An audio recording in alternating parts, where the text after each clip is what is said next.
Hungary is a home to these 9 great dog breeds, from which 5 of them are sheepdogs. There are 2 large sheepdogs, the Kuvasz and Komondor, but this video will be about the 3 small Hungarian sheepdogs, the Puli, the Pumi and the Moody.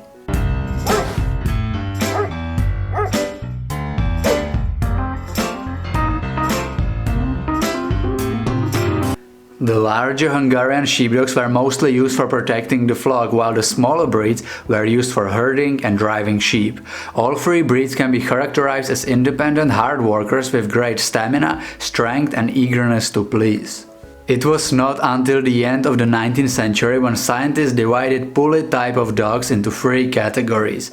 The first one was the Puli, who was characterized as a dog with coat of rounded or flat cords, and well, basically they are looking like a moving mob. The second was Pumi, who was characterized as a dog with terrier-like head, and the last one was Moody, who was characterized as a dog with erect ears. But what is the origin of these 3 breeds, Puli, Pumi and Moody? Well, most likely they are descendants of Asiatic herding breeds who came to the area of today Hungary with nomadic Magyar tribes. The dog's name, Puli, means small shepherd dog, and indeed, they were bred and used for centuries for herding purposes.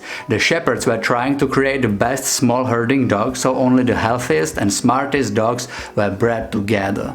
The separation of Pumi began in the 17th or 18th century. Until then, the Puli dogs were bred very selectively. In this time, some of the dogs were crossbred with Pomeranians, Briards or various terriers, which is the reason why you can definitely see a terrier head when you look at the Pumi. And that is, in a nutshell, how the Pumi was developed.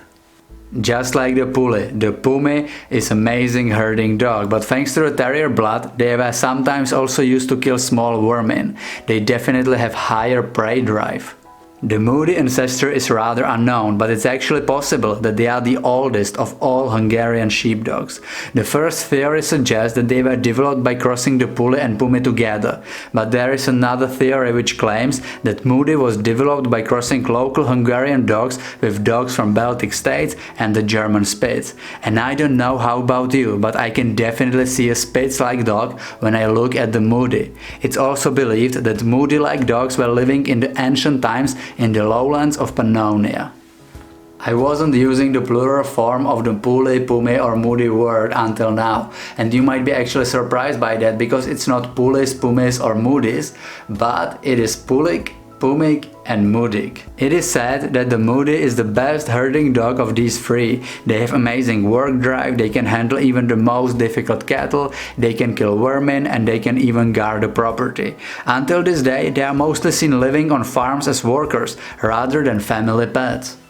As you can see, these 3 dogs, the Puli, Pumi and Moody, are very similar, but there are definitely some important differences between them. So how you can recognize the Puli, Pumi and Moody apart? Let's start with the Moody. The Moody look like a curly-coated Spitz with pricked ears and oval eyes. The eyes of Pumi and Puli are more roundish. The coat is curly, which is another important difference. The Pumi is the most boisterous of all, and it's also the most popular Hungarian sheepdogs these days. They are extremely intelligent, pretty noisy, which is why they can make amazing watchdogs, and kinda sharp, which is probably thanks to the terrier ancestors. The Pumi coat is different, and the coat is probably the easiest way how to recognize these 3 dog breeds apart.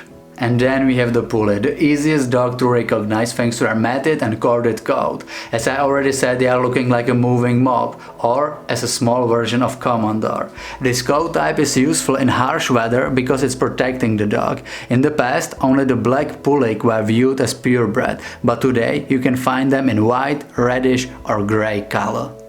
Neither of these 3 dogs is the best choice for novices because of their need to work and high energy. They really need to work or exercise every single day. They are also not pushovers to train, and they need firm and consistent trainer. The beginning of the 20th century was dark age for Hungarian sheepdogs. After the First World War, Hungary lost a lot of their area, flock and cattle. Without it, not so many herding dogs were needed anymore. During the Second World War, the lack of food caused death of many dogs. Hundreds of Hungarian sheepdogs were shot by foreign soldiers, Russians and Germans. But the breed survived this, and they survived the years after the war, which were years of communism and isolation. On the other hand, thanks to the Hungarian isolation, Hungarian sheepdogs are pretty rare even today, and they were never the victim of the overbreeding. Thanks to that, all three are generally very healthy dogs. The only concerns are hip and elbow dysplasia and pedal luxation. They have great lifespan, around 14 years. Tell me in comments if you ever heard about these 3 dog breeds before and which one is your favorite. If you are new on this channel, consider subscribing, turn the notifications on and check our Instagram, Facebook, links are in description. Thank you for watching, see you in the next video.